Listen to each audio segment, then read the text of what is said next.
All right. Thanks everybody for coming. I'm John Garrigan. I'm the head of teen services at the Framingham Public Library in Framingham, Massachusetts. I'm super excited that you're all here for the third program in our Haunted Experiences with Jeff DePaoli program series. Today we are showcasing Delusion, a haunted house interactive theater hybrid where participants can step into their own horror movie and become part of the action. We're joined by Delusion creator Jon Braver, who's going to tell us a bit about how he creates this interactive haunt every year. A few quick announcements first. I'd like to welcome our host, Jeff DePaoli, a former New Englander who's now based on the West Coast, although he did tell me he is currently in Massachusetts for the fall festivities. He's a horror enthusiast and the creator and host of That Halloween podcast, so you know he knows what he's talking about here. I'd like to thank all of the participating libraries that we have. There's a whole bunch of them, so in just a sec, I'm going to copy and paste them into the chat so everyone can see them. I don't want to take away from the time for the conversation. Let me do that now. There we go. Thank you to all of our libraries. And a big thanks to Ashland Public Library too, and their director Mina, who couldn't be here today, who have coordinated these programs with us. If anyone has questions during the program, please put them in the Q&A, not the chat. It's easier to for the hosts here to see. But feel free to chat during the thing too about everything that's happening. And so now, without further ado, here's Jeff DePaoli and Jon Braver, and they are going to talk about Delusion for everybody. Excellent.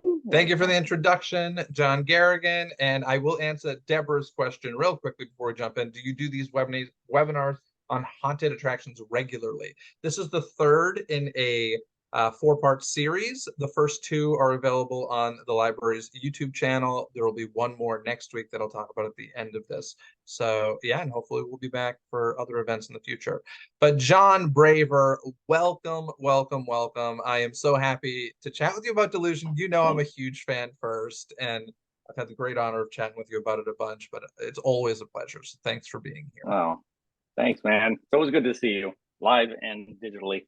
Yeah, so it sounds like in the audience today, we've got a group of people, some of which have never experienced Delusion, others who have experienced it several times. So we're going to hopefully have content here that's enjoyable for both. By the end of this, you'll know what Delusion is. And if you already know what it is, we'll have some kind of behind the scenes info. But I'm going to start this with a quick little video to fill folks in a bit if they're not familiar at all, although I just realized I forgot to share the audio. So let me do this again, share sound, perfect.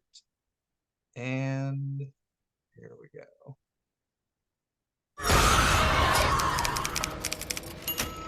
Who can play dead? Don't be afraid.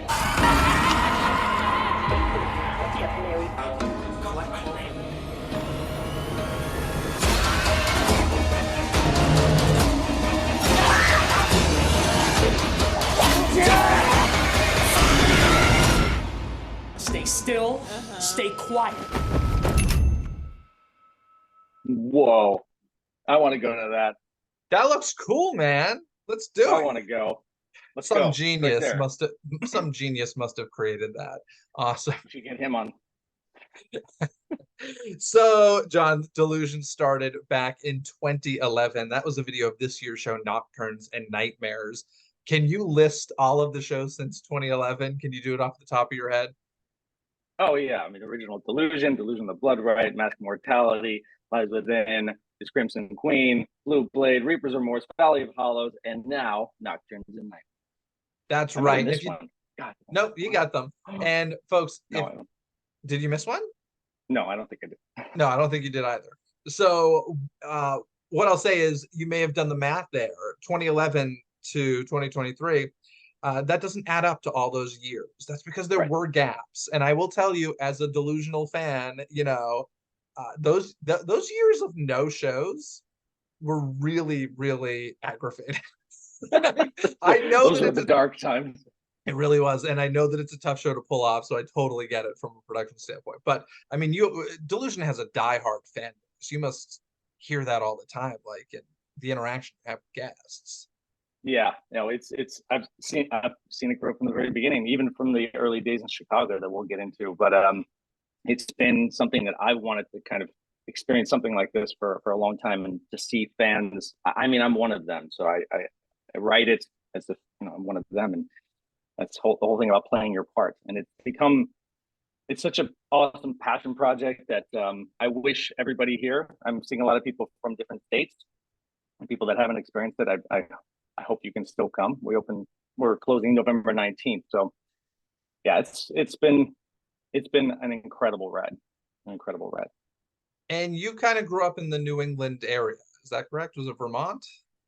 Well, Oh no, you had family in Vermont, right? I had family in Vermont. Yeah, yeah. I'm from Chicago originally, and but we would go to Vermont every fall and winter and skiing and all that. So part of me grew up out there. So that was a big influence for the fall season. As you know, the magic's out there. There's something special out there. So yeah, I spent a lot of my time out there. Yeah, I've heard you talk about that a lot, and it seems like the whole like New England Halloween experience really, even though it doesn't directly influence Delusion, like there definitely seems to be some tie there for you. Oh yeah, I mean it's the same stuff. I mean, you're out there right now. It's that there's that mystique, and there's that tangible and intangible kind of energy out there that just feeds into the Halloween season. I mean, for me, it's everything we all know. It's the beauty of fall. It's the smell of the leaf, the decay. All that stuff is like fed into, making Delusion. If you say it's indirectly responsible, it is kind of it's a piece of the puzzle for me to kind of create something that exudes that energy as well too. I mean, I wish that in a perfect world, this house would be somewhere, in New England, and I'd be able to do something out there. But it's, we wouldn't be able to do as many things outside. You never know with weather out there. We get a bit of best of both worlds. Yeah, absolutely. And where exactly did the idea for Delusion come from? Was there another like production, Halloween production, or stage, or theater production that influenced it, or where exactly did it come from? No, there wasn't anything like it when I kind of created. I was mostly playing these, and I spoke about this with you, I think, a few times, was about the role playing games back in the day. So I kind of grew up during the emergence of RPGs in mostly computer games. So I'd be in my basement with my friend. We'd be super nerds just playing these old games, and they were the adventures were so visceral and so much fun for my friends and I, that I would sort of start off by taking some of these sort of scavenger hunt, treasure hunt kind of ideas and bringing them into the real world. For my friends, I'd do like pizza parties, let's say, where you'd have to follow certain clues to find the pizza at the end in the forest somewhere, and then we'd have a pizza party in the forest. And it just cascaded like that. It was seeing people's faces and them lighting up and breaking outside of their normal routine was so intoxicating for me. And that idea of bringing these stories into the real world, into a house. The first one was in my parents' house in Chicago, with my friend Danny Nieder, who might actually be on this call. But we started there, and I wasn't a big haunted house fan, to be honest. I'm kind of a bit of a scaredy cat. Like, I went to one last night. I'm jumping around, but I enjoyed the idea of a more narrative structure. And so I would write like a 10-minute play in my parents' house, and they stayed in a hotel for the weekend and invited the neighbors and in Chicago, and just had a line and gave hot chocolate and had people go through like a 10-minute play with just some friends. So it's every year they're very tough to put on, but and they've gotten increasingly more difficult. But seeing people's faces and seeing them come together afterwards is it's the thing that keeps it going, to be honest. So it started as a 10-minute experience for family and friends, mostly back home in Chicago. Was it called? You didn't call it Delusion at that point, did you? No, it was called Haunted Play.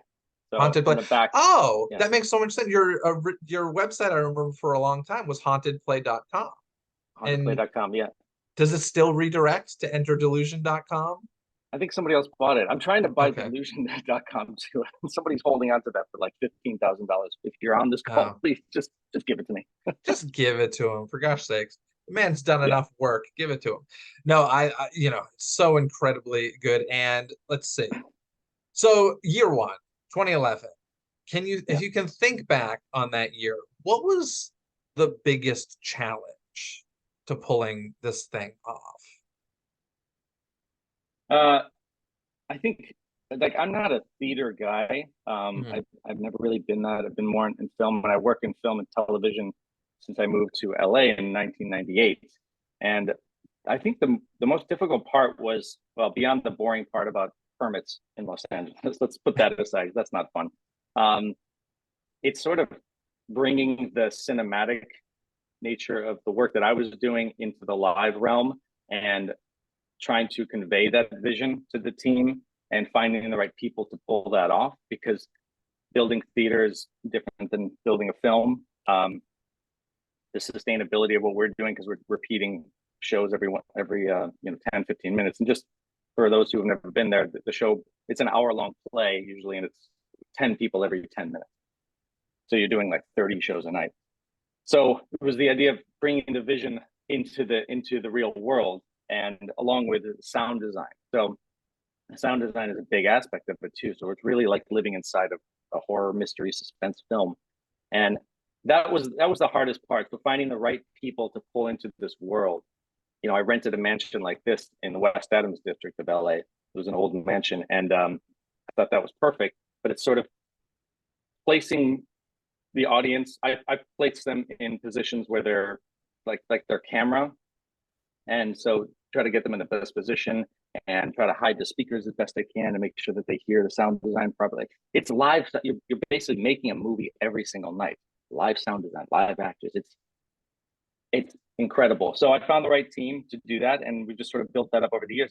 And Delusion has become this sort of has become known for its cinematic quality and its high caliber of actors and really cool stunt sequences that are purposeful. So you can see that in the trailer you saw earlier. You know, that's the look of it. If you're in the show, you feel it feels like a movie. Yeah, and I know one of the most difficult things is finding a location, because for this year and the past 2 years, you've been in the same location, but before that, it was a new location basically every year of the show. And I know that that's a really, really, really tough thing to do. And like right here, these photos, you know, these aren't sets. In fact, the house that you see behind John and his screen, it's not a set. These are real locations that, of course, are set dressed and lit. But I think that's one of the coolest things about Delusion. I love location-based entertainment, no matter you know what kind of entertainment it is. When the location is a character, and I know that it very much inspires you as far as the writing is concerned, the location. Oh yeah. But what is like one of the, you know, the perks of having a location-based experience, and then one of the biggest challenges, aside from finding the location? What's like the challenge in creating the production?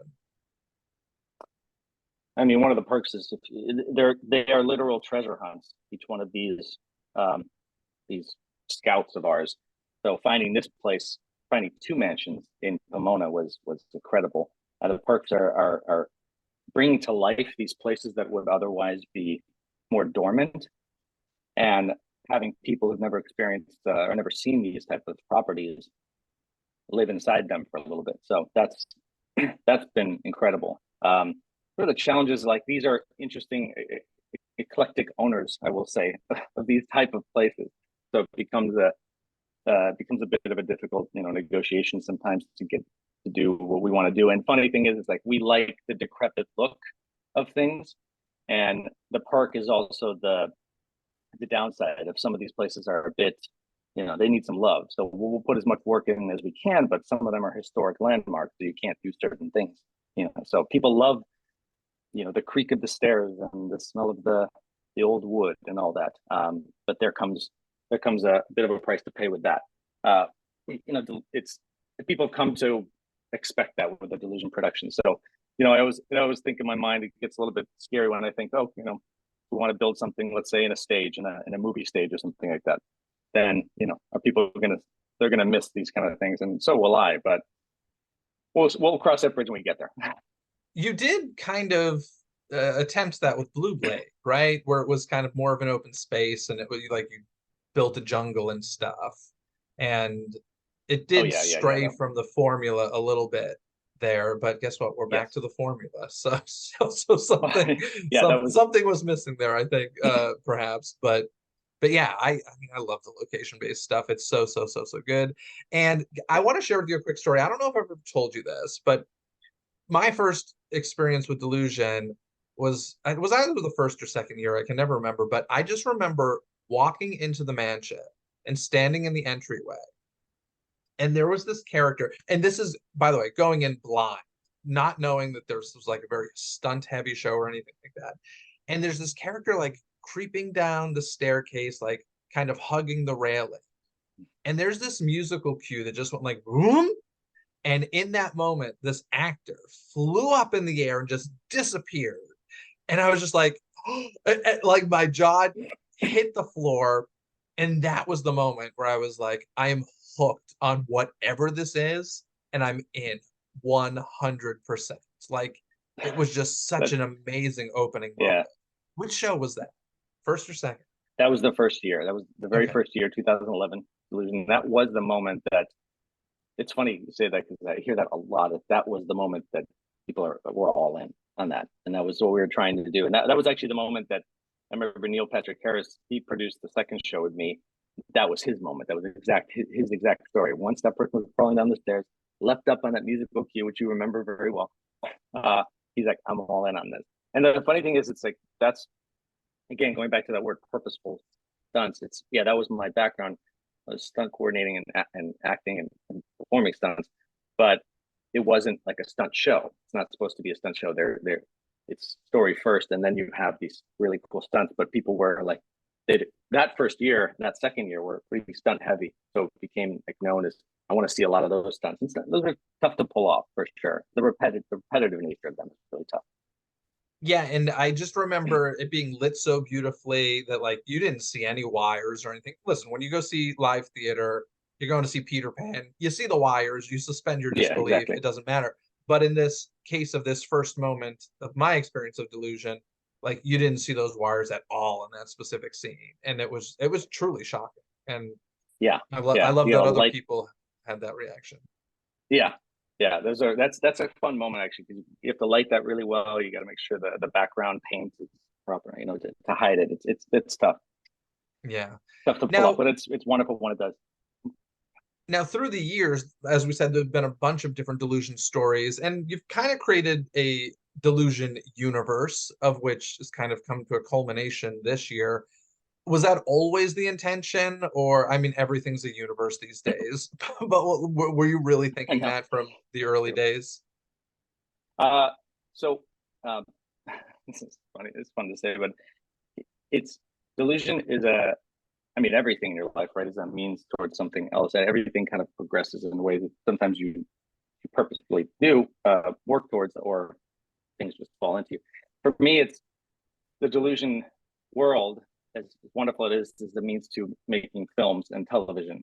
So that's really the goal for me, is to evolve this into a TV series or a film, and I've been working towards that for a long time now. And there's been some real movement on that lately, especially now that the writer's strike is over. So that's been my goal. I think a big thing for me, honestly, was the legacy aspect of it. I'm really proud of the shows, and they're up and then they're down, and there's a beauty to that of capturing this moment. Make sure you get your tickets and go see this kind of thing, and there's a beauty to that for sure. But lately, it's, I think, when like sort of mortality set in.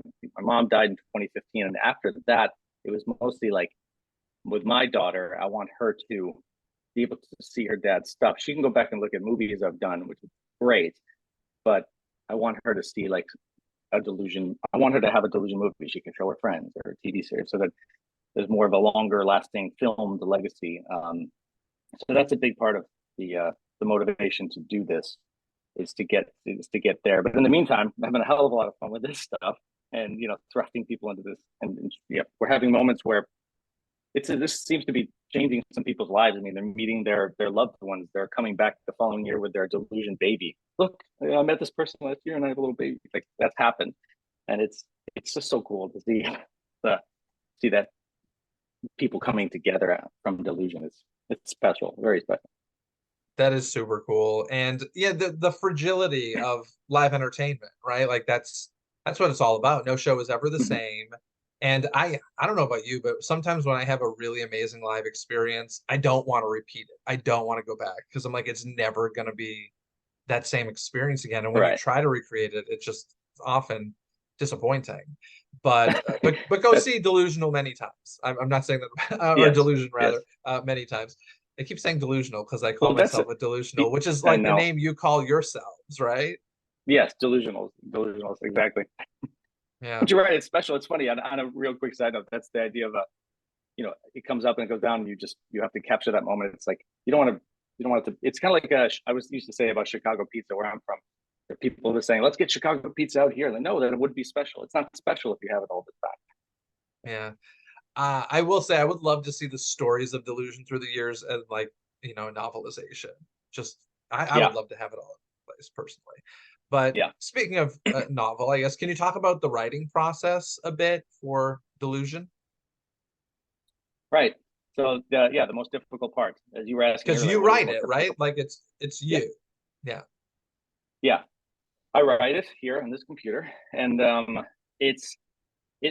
pretty tough because I'm trying to convey a story throughout this hour long experience and to connect you with certain characters. But because it's 10 minutes, 10 people every 10 minutes, you have to really think logistically about how it's going to flow through the venue, the actual venue itself. You can't have any backtracking. The narrative structure has to be very linear. You have to take this one scene and make sure that this is happening over here when there's another group over here and they don't click too much. So you're thinking about everything, from like the sound bleed to Are yeah, you the thinking triple about cast. that early on though? Like, or are you kind of like, I need to figure out the story and then I'll figure out logistics? Or can your brain, or are you just like, oh, I gotta think about the logistics or else this will never work out? No, I think of the story first. The story first, and then I might shift scenes, move scenes around in the house depending on. Uh-oh, John froze for me. Did he freeze for anybody else? John Garrigan, are The you? flow and all that sort of. It's Oh, story first. It's an outlining process. Um, I'm here. Can you hear John, me? okay, I can hear you now. I don't know if your internet's wonky or John Garrigan, did you have that glitch as well on Should be your good. end? Yeah, he froze for me too. Okay, cool. How about Just want to now? make sure.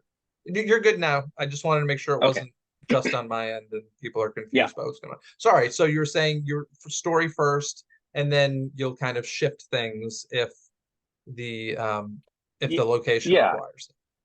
Yeah, it's always story first, and so I'll outline it with the place in mind and the flow of the show. I also around the same time I'm kind of deciding, from a overview of the like a blueprint of the property. I'm mapping it out, and so the outline and the map kind of come together.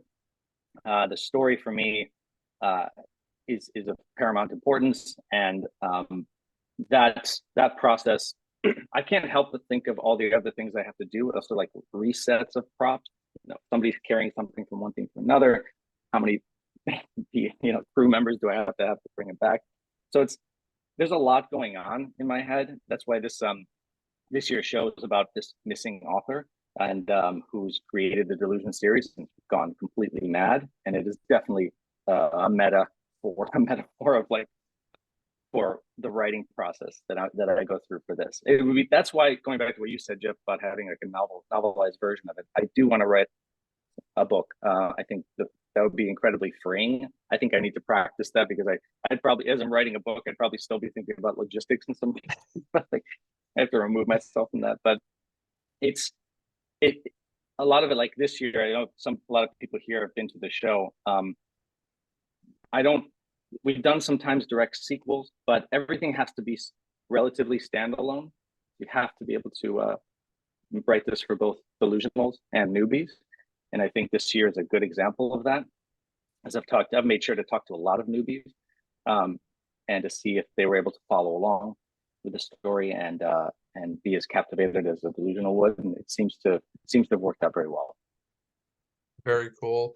Now, that writing process may be difficult, but one of the things that people really walk away, I think, from Delusion thinking of is the stunt work, which we've talked about. There's a lot of rigging and people flying through there and being pulled away, which I love so much. But there's also monster creations. You love monsters, and you've created some crazy monsters through the years. Can you talk about that a bit? And why do you make that so difficult on yourself? You don't need these giant monsters to tell your stories, but you do it, and next level production. That comes from like a movie like The Thing, when seeing practical creatures. I've been a big lover of practical creature effects for a long time, and I'm sure you are, and I'm sure a lot of people here are. And then when I started working in film, I was meeting people who were creating creatures for Hellboy or Pan's Labyrinth or Haunted Mansion, and that's actually where I met one of my creature designers. Was on Haunted Mansion, the one from a while ago, with Eddie Murphy. And so the idea of it was not a dislike of digital effects in films, but it was more like there's nothing better than seeing something practically on film, in my mind. So it was very much a direct connection between that, and let's bring that, like I was saying earlier about the cinematic nature, let's bring the practicality into the live experience too. Let's have creatures you can't believe. I mean, there's some stuff happening this year that are like pretty mind-blowing, happening right in front of you. So it's all part of that visceral nature of the show, seeing things come alive before your eyes. So it's all part of the cinematic painting of Delusion. So I brought in friends of mine from those films to help create these creatures. The suits have to be very specially designed because you're doing it 30 times a night. The sustainability of it, I think, will wear down pretty easily. But that's what Delusion's come to be known for as well too. Some creatures, and we have like over 40. We have 42 original characters now, and a bunch of them are creatures. And I think even if we did the movie version of these, I'd still want to go practical with them. Can I talk a little bit about Ember, or is that too much of a spoiler for this year? Oh, that's a huge spoiler. Okay, then I'm not going to talk about Ember then. But Ember is a character from the past. Let's just say that I absolutely loved, and it was a monster, and it was a shock. So it's very cool. I'd love to, if there was a way to find out if everybody here in this chat is like either seen it or will not be able to make it this year, then we could talk about it. But I'd say it's a nice surprise, let's just say. And hopefully you'll see it in a movie someday if you don't get to experience it live. But right. Yes, just so much monster work. The logistics of the thing. So I do come from a theater background and live entertainment background. So the thing that always blows my mind about Delusion is the logistics. Because like you writing it, you can't not think about things being reset and where the other groups are in the house. Because like we said, there are multiple groups in this location at one point, all in different rooms, but like not part of each other's story, so they can't run into each other. So my brain's always thinking that way. I just want to watch your behind the scenes cameras some night from like the control room. It must be a madhouse, like between where the guests are, resetting scenes, and oh my gosh, this year I gotta tell you, Jon, I felt like a giddy little child because you have part of the VIP experience where the audience can become part of the show. Basically, we can be zombies, and so we get to be in the show, and you actually took part in it with us. And I gotta tell you, like, I was watching you and you were giddy, and I was like, I literally feel like a 10-year-old right now lying on the ground waiting for the audience to come in. Like, it was unbelievable. You and me both. We were like little brothers there in that foyer sequence. Yeah. That's so much fun. I know it. I love that feeling. And for those of you who haven't done it, I was trying to think of a cooler VIP instead of just getting swag and a free drink and all that. So yeah, you're actually a part of this one sequence, but you're rising from the dead. But when you're in that room and you're kind of awaiting the whole thing, when the audience comes in, you feel your heart racing. I don't know if you felt that, but you're like, okay, now it's real. Like I'm in it. Yeah. Here they are. They're like 10 feet away from me and they're getting closer, and I gotta do my thing. But that's become a very special moment. Actually, it's like taking the player part to another level. So that's been fun. And if you ever come back, Jeff, I will say, I'll take you around a little bit more backstage. You can kind of see more of the inner workings of it. And you should meet my. This goes to what you were saying. My stage manager, Stati. She's the intricacies of it. She's got a brain that just works so well for this type of thing. She's very meticulous and organized, and seeing where everything is and starting the next show and queuing up for this. I couldn't do it. I love it. It blows my mind. And listen, I'm taking that as an invite, and I'll be there in November for it. So I'm good taking you up on it. But yeah, let's talk about 2021. You started working with 13th Floor Entertainment Group. So before that, it was very independently produced, and you decided to go a little bit more sane and not have to deal with like logistics of, certain, paperwork and the annoying business side of things. So you started working with 13th Floor Entertainment Group, who has haunts all over the country. And that was the first year at the Phillips Mansion. And what is it, Pomona, California? Yes. In Pomona. And so this has been the location since 2021. You're looking at it on the screen right now. And well, it was 2 years ago. I feel like the surprise is kind of out of the bag. Oh, yeah, right? you can talk about that. Okay, cool. So up until this year, there was one house, one mansion, for each year, a different one each year. But like, that's where the show took place. You waited outside, you went in the house, the show happened. And then in 2021, Jon decided to blow our minds, where we're kind of like in this house a little bit, but we're staying on the first floor in certain areas. So you're like, okay, so like the show must be up on the second floor, but like, gosh, how do they fit everything there? Oh, no. This house is a fake out. Hidden behind this house that you're looking at is this. And I literally just got chills right now thinking about this, because the reveal, you end up you start in that first house in one of the rooms, and then you walk outside and this thing is revealed with, once again, epic original music to your haunt. And it's just like, holy crap, we're going someplace we know nothing about. I'm like legit getting excited talking about this, Jon. This is so stupid. Me too. I'm having fun listening. I remember. Oh my God. Things to say about that. It was such a cool reveal. So like, when you and I assume Chris Stafford from 13th Floor was probably part of the decision as well, but like when you found this location, was it like, boom, done? This is the shocker of this production. Oh yeah. I when we first walked in, and I peeked around from this mansion behind me, and I saw that one. I said, I wonder if I can cloak. I actually thought about that. What was that? That magician that hid the Statue of Liberty or something like that. David Copperfield. David Copperfield. Okay, that guy. Yeah. Can we actually hide this house somehow? How can we keep it quiet? How can we keep it under wraps? And we just built the lounge and built it so that you wouldn't really notice it that well. But I thought, how can we make that the surprise, and make it a real, again, overusing the word cinematic, but make it a big reveal. And that worked out very well that year, because most people kept that secret or didn't know, and they were like you, they thought everything was happening here. So as you're walking through the back of this house, you're going through a trellis, a little bit of overgrowth and walls, and then it sort of opens up to the big moment with the big epic music. And that having like a venue that was basically a 2-for-1 sale was I don't know how we're gonna beat this, but we'll see. There's a couple other really cool places we're looking at, but having this other house, and this house that you have up on your screen was called the Courier House. That's another 115-year-old house that was brought here. That was not here about 5 or 6 years ago. That was brought from about 10 miles away from Pomona in about 6 different pieces. They transported it and then pieced it together in the back house. So the Historical Society of Pomona owns this gem over here and the dark one in the back. And then there's a carriage house as well too. So you have our finale this year is in a carriage house. So these are very special properties. Those landmarks that we have to work with, which are gorgeous and terrifying, and be able to light them. I have Diablo Immersive as our company that makes these things shine. And the house you have up on your screen, I mean, that's just gorgeous. And you're actually walking through that cemetery, through the light, through the fog, and into that house. So it's pretty special. Yeah, and one of the things that happened with this location is you've now been there. This is the third year that you're there.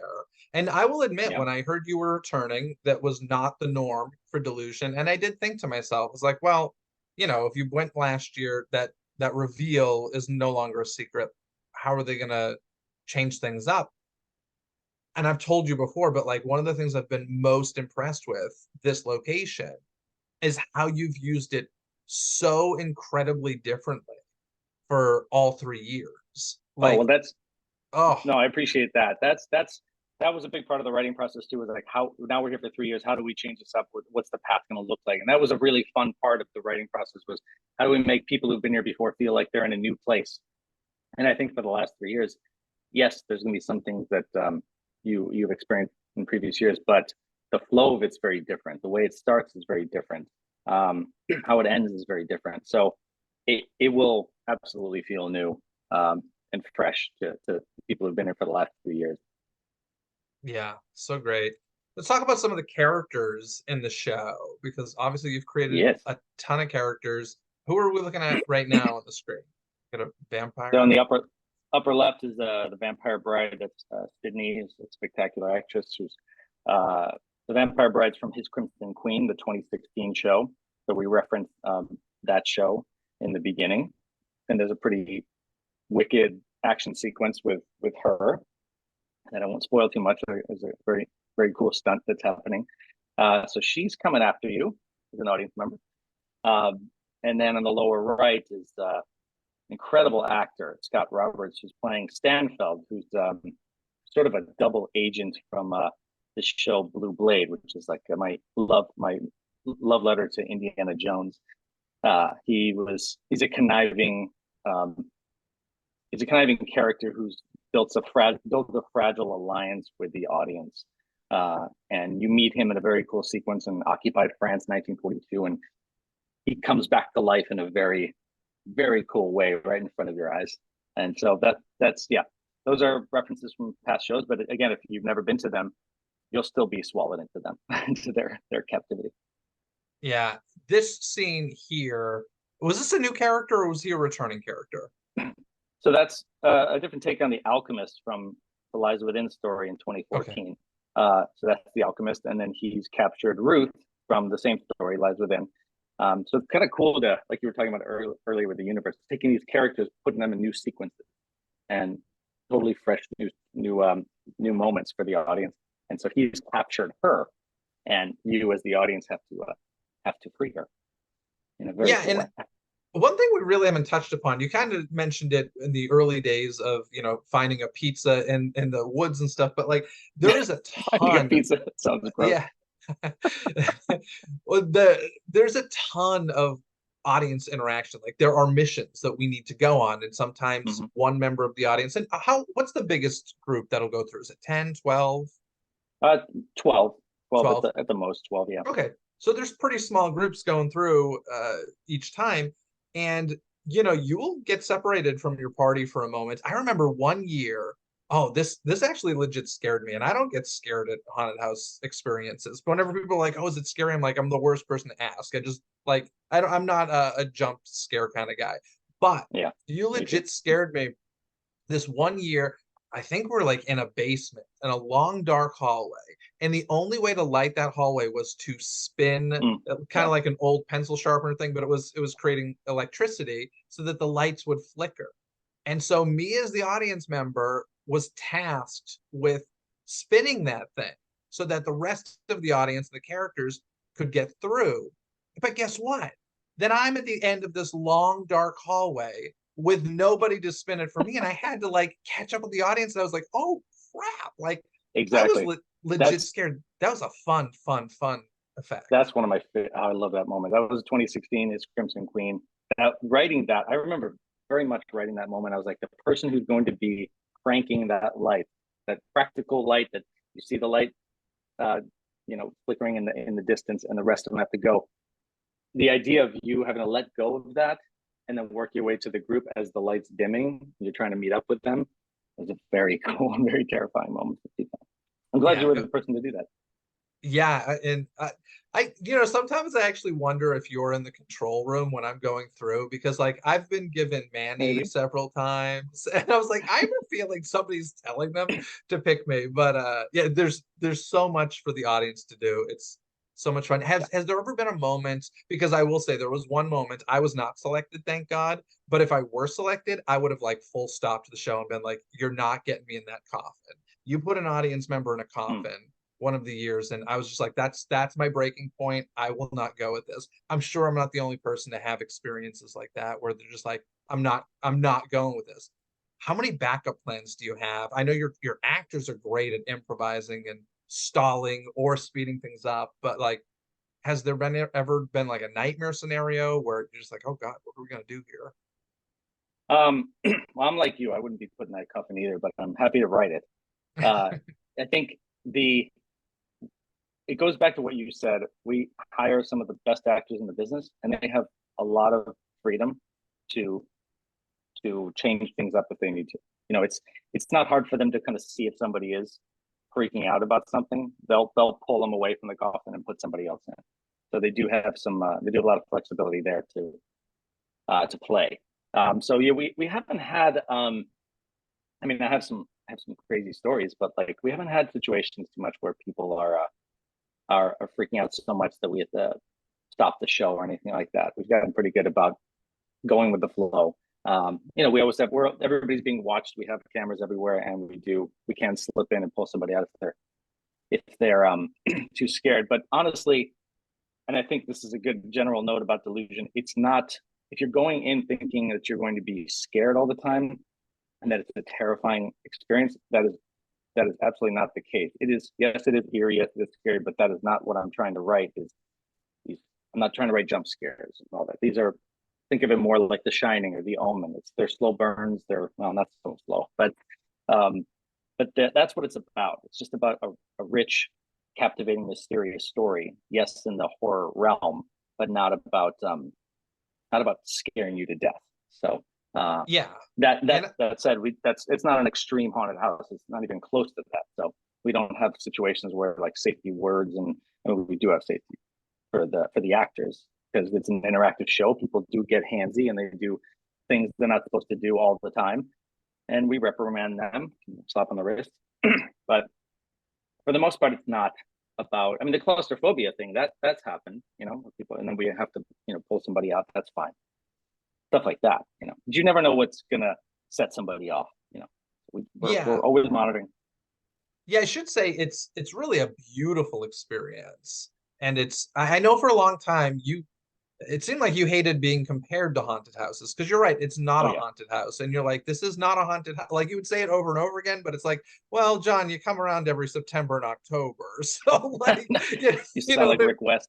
Yeah. But yeah. Like, but it's not. It's truly beautiful. There are, I would say, eerie is a really great word. Like when you have that reveal of that beautiful mansion, like it's eerie and it's gorgeous.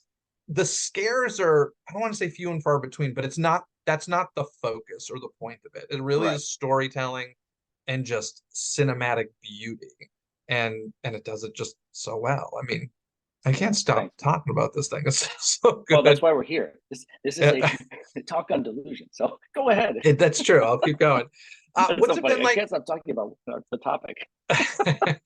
What's it been like returning to these stories? Because this is, although it's a universe and there's always a little thread between them. This is the first time you've really gone back to some of your past stories and put them back into this current year's story. What was that like for you? Was that like kind of a fun process or difficult? That was really fun, actually. I have on my whiteboard over here that I just erased recently, but it has all the major moments from previous shows. And then I'm kind of pulling them out and trying to, I had the idea early on of like the author that has penned all the Delusion stories. And I thought that was really cool. So that I was pulling moments that worked within the story, and there were plenty of them. But that was just fun to kind of pick and choose. Yes, there was sometimes difficult, like, oh, I really want to do that, but it had to make sense. Everything had to make sense, and it had to be some kind of emotional driver through this story. And that is really about the author trying to do something more meaningful for her in her life. You know, she lost a loved one, so the whole idea of writing these stories was to bring this. Well, that's a big reveal, but I was gonna say, don't spoil anything. Yeah. So yeah, but that was a lot of fun just to go back and not just do like a greatest hits. I think early on, Chris Stafford was the CEO of 13th Floor. He was like, is this just going to be like? He was concerned about the word anthology and about the greatest hits aspect of the show, and it's not. I would never do something like that. It's just a clip show, you know. And I think there's no Proscenium said it pretty well. They're like, this worked, and I forgot the exact sentence, but it was like, this is not just a clip show. This is different.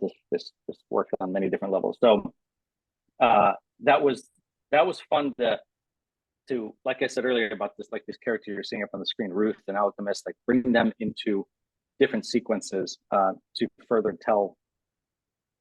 unfold a new storyline. So that was a blast. And I think it was a nice, and a lot of people at the end of the day come up and they're like, is that the end of the Delusion saga? That's it. A lot of people believe that's it. That's the end of everything. So, you know, I know we'll talk about this later, but I'd like to bring back some of the older shows, things that people didn't see in 2012, those moments like you saw, and have some and go back to that. And I'm okay with that. I'm okay with bringing back the old shows, freshening them up, making them like a remastered version. I think that'd be fun. But again, we need to do that. There's other projects I want to do with 13th Floor, and we need to start making movies and television. So. Yeah, I do want to mention real quickly, this image we're looking at, correct me if I'm wrong, John, this is when the audience is outside the window, correct? Looking in? Yes, so they're outside, okay. Right. So this is so patio, cool. You're seeing this through a window. Yeah. So this is so cool because, yeah, you're, as an audience member, you know, this character comes back, so we're all, you know, encouraged to run outside so that we're not seen. And we're peeking in this room through a window, but it's not just this room, it's two rooms. And you end up like having to go back and forth and like go back and forth on the porch, like you're panning a movie camera. And it's just so cool. And, you know, it's just such a fun moment. There's the suspension of disbelief of, you know, this character can't see you or anything, and you're kind of being voyeuristic at that moment. Yeah. And by the way, there's an audience member in there as well who's part of the scene. Like it gets wild. So I do love that. You're watching your friend. You're watching your friend inside the room as you're outside, like, trying to rescue this character in a very cool way. Yeah, I do. Since you brought it up, so you've talked about. Well, I should say there's kind of an Easter egg at the end of this year's show where there's a page from a past Delusion story that is seen right at the exit that I caught, and we were talking about it after, and that's when you told me, you're like, I think it's time to move on. I mean, 13th Floor Entertainment Group hired you not just because of Delusion, but because they wanted you. What's your official title with them? Director of Immersive Entertainment. Okay, so they wanted you to create more immersive entertainment so that it's not just the people in Southern California who get to experience things like Delusion. That doesn't mean Delusion copycats all over the country. It means new stuff. But Delusion, as I'm sure people are figuring out listening to you talk about it, is very time consuming. And so you're trying to free up your time a bit. It sounds like the plan is, although this may change coming a year from now, because I know, yeah, for real. But the plan is to pass the baton off and kind of return to one of the older stories, which I honestly love, because I'm one of the very few people, I think I've seen almost all of them except for one, but like most people haven't seen a lot of these stories. And I think going back and giving new Delusionals the opportunity to see the origin stories, I think is phenomenal and fantastic. And listen, it's still open. That doesn't mean you can't write new Delusion stories in the future by any means, but I think it's a great thing to go back. And that seems to be your focus, right? Yeah. I mean, there's 9 stories. There's, as I said, over 40 characters, and it's pretty rich. There's a lot in there. And why not explore that further in different mediums as well too? But yeah, go back. I mean, I've heard that. I've been kind of field testing that a lot at the show, asking people like, would you go back? And everybody hands down is yes, I want to see it. Or a lot of people are like, I've heard about it, I've never seen it. So I love to do that. And I'd actually love to be out there and where you are in New England, and we ran Delusion again, start over from the beginning, find a place like this out there and do all those shows out there. That's the tough part. Sorry. So I was No, just no, go saying the ahead. tough part is you're not a circus. You can't just pack up the tent and move to a No. different location. It's really, really specifically location based. And of course, you'll never find the exact mansions you've worked in New England, but you could find some mansion that would work. So it would, I would Yeah. love to see it happen someday. And I hope that happens. The way that you hope the movies and TV happens, I hope, the New England and other parts of the country happens in location-based Okay. places. That's I'll do my it for hope. you. How about just pass the baton to me? I'll take it over Okay. Well, and done. Okay, so that was I great. want to talk about real quickly. I want to get to the Q&A stuff. We're running Yeah. out of time here, but I want to talk real quickly. You have like a VIP experience this year that I think is really fantastic because one of the difficult things about being a standalone haunt, I think, especially in Southern California, guests are kind of used to the Halloween Horror Nights or Not Scary Farms, where you go to one location and there's a ton to do. There's rides, there's multiple mazes, all that stuff. Being a standalone attraction, you have the benefit of being long. It's about an hour show, but there are a lot that are like 5 minutes or less. And when those sorts of things, the standalone attractions exist, you need to create a night of entertainment. And you've really done that this year with the VIP stuff. If you want to talk about that real briefly before we hop into some Q&A. Yeah, this mansion is now open to the general public to come in and enjoy this thing we're calling the Spectral Soiree.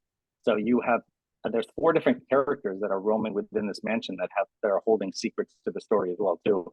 And there's a bar, there's food and beverage, there's a dark arts theater where you have a magician and dancers, and it's and then there's something in the attic, way up there in the attic, that is something I've wanted to do for the last 3 years, where I don't mind spoiling it too much, but you're basically raising a ghost, you're raising the dead, and connecting with them and speaking. This is not just like a Ouija. This is something you probably never experienced anywhere else. It's like Pepper's Ghost times 100. It's a live ghost that you're actually speaking to and connecting with. So you're doing all that for the general admission price, and then as a VIP, you're going to the back house you showed earlier to play that part in the foyer sequence as the Living Dead. So this is its own form of entertainment. This whole house, so you could spend a couple hours in there. I'm keeping that really brief because I know we got to get to the Q&A. Yeah, no worries. It's a honestly, I told you separately. This is, I think, in my top 3 years for Delusion. It's really hard to top like your first Delusion experience, but this is a really, really, really great year. I felt Nothing's better than your first. It's true. It's true. So let's hop into some Q&A here. Folks have left questions in the Q&A tab. Will you or your team ever consider a year-round or multi-season installation for Delusion plays? Yeah, we get that question a lot. And I think Blue Blade was a story we tried to do in February and March. And I think LA is just a tough market for that. I don't think that we as much as I would love to do that as a Delusion branded thing, we are synonymous with the Halloween season. And I just don't think people will come outside of that season. I might be very wrong on that, but we've, after talking to people and going for this many years, I just don't think it works in LA, these horror-based things. It could be, there's another project I'm thinking about that is a year-round thing that would be mysterious and all that. And it would be sort of branded like, from the creator of Delusion, and then it would be something else. But Delusion is pretty synonymous with Halloween. So and that drives you nuts, doesn't it, John? It does. But this idea we have for next year and this project, the 13th floor, would answer that question. Would be something that would work year round. It just, I don't know if the Halloween thing works. There's a magic to the season. That's what it's called, the magic season. Anyway, that's the absolutely. Ron wants to know, did the SAG after strike impact production this year? If so, how? No, it's a non-union event, and I'm a SAG member myself, and people are perfectly free and clear to work on this. And actually, it's been wonderful because I have actors, friends of mine, and stunt people, friends of mine, that would normally not be able to do this stuff, not just because of the union stuff, but because now we're on strike, so they need some work and they want to stay busy. So I've been able to actually bring in people I would normally not be able to bring in for this production. Maeve or I'm sorry if I'm pronouncing your name incorrectly. wants to know, how do you decide on the theme every year? Dreams and the theme every year. I mean, I have a book of stories. It's right over there. Can't see it, but I really spent some time thinking about, like, what would I want to see? Is this a sequel to the previous year? Is it standalone? As I said earlier, they have to be relatively standalone. But the themes this year's theme, I could say, came from the insanity of writing these stories. So that's what this one's about. But they come from various places. Like I'll just see something outside that's like a tree that's blowing in the wind, and then it's moving, and all of a sudden it will instill an idea in my head about a character, and then it will spin from that. It's just this beautiful tree that grows. It starts off with these really weird roots, and then it starts going in different directions, and then I have to kind of, keep this tree in one place, but it still branches out. It's like there's no one answer to it. It's just my brain is all over the place sometimes. It's hard to kind of keep it all together, but it comes from so many different places. A lot of it comes from like some games that I've played. Like there's a game called Little Nightmares that is one of my favorite games of all time. So I would recommend that one. That's a big inspiration for for 2021. So it comes from a bunch of different places. Deborah wants to know, if it becomes a movie, will you retire the Halloween live shows? I'd rather not. I have people that, like Jeff right here, who can take over to kind of keep this stuff going. I don't see why not. I think it's a great thing if you can have like the TV version or the movie version and then go see it live. Like, how cool would that be? So no, I'd like to keep them both going. We have enough talent on the team to achieve that. David wants to know, any chance of Delusion DVD releases of the show, or perhaps digital, or you don't even have recordings of these shows, do you? Like minimal. That's a short answer of no. Yeah, that's a no. But there's a VR experience. Does people still have access to that? Yeah. I mean, I will say it never, like so many things, it never comes across well when you shoot it. The trailer that you can see online looks great, but we're not going to shoot a whole version of that and release it. So, there's many reasons why we haven't been able to do that, but there was a VR experience through Samsung VR, but Samsung shuttered their department. We had a really cool 36-minute VR series based on Lives Within. It was the first half of it, and that was incredible. It's like that's incredible. I'm not excited about getting back into VR. I just think it's a difficult medium. But yeah, that's not even available. Nobody can see that. So we'll see if we can try to figure out a way to get that back up. But for now, you have to just come to the show. All right. Deborah mentions this year we can become a character. Can one be a vampire in the background this year? I think that's an easy no, right? It's left to zombies. If you want to be in that zombie sequence and pretend you're a vampire, by all means. I think we've kind of answered. Sorry, go ahead. No, maybe it's just thinking about a different sequence. If you want to jump off the roof and drink their blood, yeah, jump off the roof. Need some training for that one. We've kind of answered this already, but Justin wants to know, is Delusion going on hiatus? The ending this year made me so sad. Going on hiatus. Yeah, well, I feel you. No, as I said earlier, I think the plan is to kind of bring back some of the older shows. I can't really answer completely about that because there's a couple projects for next year that we're working on that might take time. So we might possibly take off next year and not do Delusion, but I think we'll be back. I think that this is a nice sort of culmination of all the stories, but there's still a lot more to tell, even if they are remastered versions of older shows. Nicole has a related question, but I'm just going to read it anyway because I just love the way it's written. Can you explain for Delusion? Is it over? When you say pass the baton, does that mean you're not going to be involved in future Delusion live events? And then all caps, don't leave us. I mean, okay, have a life that makes you happy, but don't leave us. Oh my God. I have to look at that chat. Oh, so you're not leaving us, Jon, right? You're not leaving us. No. It's a director of immersive entertainment. I still need to oversee the department, and my hands are going to be anything that's Delusion branded. My hands are in. So I have my good friend and cohort, Victor Matthew, who's been with me since the beginning, and he would be the guy to kind of take over the directing reins of this. Directing is something I don't really want to do anymore. If I have to, I will. But I have some people that can pass the baton properly, and I'll still be involved. Nicole, don't worry, and I'll see. I think Nicole's been to many of the shows before. He's a big fan. Thank you, Nicole. Big support. Okay, I've got 6 questions left. We're gonna go through these quickly because we do have to wrap up here. So no more questions. Wait, Jeff, it's a little hard to hear you. I don't know why. It's like you kind of get a little just really microphone. There we go. You kind of okay. Sorry, I disappeared for a second. Have you ever thought about solo shows? I would love more playing my part type of shows. So it sounds like you're kind of doing that with 13th Floor right now, right? Developing stuff. Yeah. Solo shows are.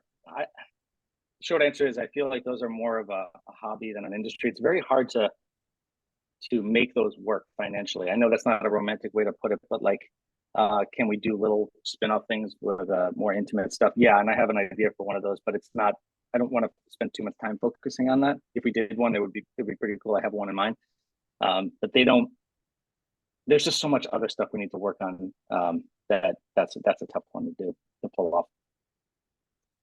Sorry, not a great answer. No, that's a honest answer, which is what I love. Tyler wants to know, which year do you feel has the most potential for a movie adaptation? Which story of Delusion? That's easy. It's the Lies Within story, and I already wrote it. So the screenplay is already written, and that's done. We just need that. We're working on the development of that and the financing of that movie. That's Jason asks, have you considered licensing previous versions of Delusion in other cities? I would consider that. I would consider that. We haven't been approached to do that because what you said, they are extremely site specific, and but yeah, I'd be open to it. Jason also asked, John, are you available for third-party projects, or does 13th Floor keep you too busy? Contractually, I am non-exclusive with 13th Floor. Sorry, 13th Floor. I know that if you're listening to this, but that's contractual, yeah. But my love and my heart and my love is with 13th Floor and Chris and Tim and all those guys over there. But you know, Justin wants to know, how do you find locations for the events? That's like we could do a whole series on that. I feel like it's a nightmare. We could also, and that could be also a really quick answer. Like I hire a location scout for film and television to send me these places. He found this one. He found it back in 2020. Very cool. And Jason is going to wrap these up. Will you be attending the immersive? It says immersive next month in Denver. Maybe it's immersive conference. I'm not sure. Oh, the immersive design summit. Yeah. Will you be there? Most likely I will. Yeah. Okay. They have some conflicts with that. Sometimes I'll be able to get there, but I'd like to go. The immersive. That'd be a poor name. And then Jason also wants to know, how do we contact you? Do we have contact for you on your website, or does that go more to your team and stuff? Or are you on social media where people should follow you? So I'm not really on social media, but you could do the standard Enter Delusion Instagram. You can also just email me. It's Jon, Jon at enterdelusion.com if you want. Why not? That's an easy way to get a hold of me. There we go. It might take a little while to get back to you, but wait till late November. I also want to mention that right now I am in the middle of That Halloween podcast for season 3, where every day this month I'm discussing Halloween music. You like, good impression of me, John. Halloween music every single day of the month with special guests. But if you want to hear more about Delusion, I actually did season 2 was all about 13th Floor Entertainment Group. So I talked to John all about Delusion on an episode of that as well. You can find it at this website here, thepodcastnetwork.com. John, I'm going to leave it with you. Any final thoughts you want to say about Delusion? And before we go here. I mean, I have so many final thoughts, but I'm just going to say there's probably a lot of people who haven't experienced it. LA has a lot to offer, so I would I like Delusion. So buy a ticket and fly out here and make sure you see this, because you never know how long these things are going to last. And they're very special, like we talked about. They're up and they're down, and take advantage of the fact that we're open till November 19th and buy a ticket to get out here. You can go hang out in Malibu, and then you can get some tacos and then go out to Pomona for the show. So make it a weekend trip. It'll be worth it. And don't let fear stop you from doing the show. If we're here for that Halloween podcast, I don't think we have an issue with that. Yeah, I will say if you know, if you have the chance, definitely do it. If you can't tell, I'm a mega huge fan of Delusion. And John, thank you so much for being here today. John Garrigan, do you need to pipe back in here for a second to say goodbyes, or how are we gonna wrap that up? Give me one sec. There we go. Uh, That was fantastic. Thank you both so much, Jeff and John. And thank you to everyone else for joining us here. That was a great conversation. Before we go, I'd like to, as Jeff mentioned earlier, invite everyone to our final Haunted Experiences interview we are doing next Sunday, October 29th, also from noon to 1. Jeff will be interviewing Chris Stafford about the old Joliet Haunted Prison. So that'll be a lot of fun. Join us next Sunday. And then also real quick, if you're in New England and horror comics are your thing, Framingham and Ashland are teaming up again to do a horror comics discussion and book signing with creators Alex DeCampi, Erica Henderson, and Marjorie Liu here at the Framingham Library 2 weeks from today on November 4th from noon to 3. They've done stuff like Archie versus Predator, Parasocial, Monstrous, X-Men, Squirrel Girl, Grindhouse, The Night Eaters, and a whole bunch of other stuff. So that'll be here at the Framingham Public Library. I just wanted to let people know about that. So thank you again so much, Jeff and John, and for everyone who's here, and have a great rest of your day. Happy Halloween, everybody. Thanks, John. Thank you. Happy Halloween. Thanks, Jeff. Bye.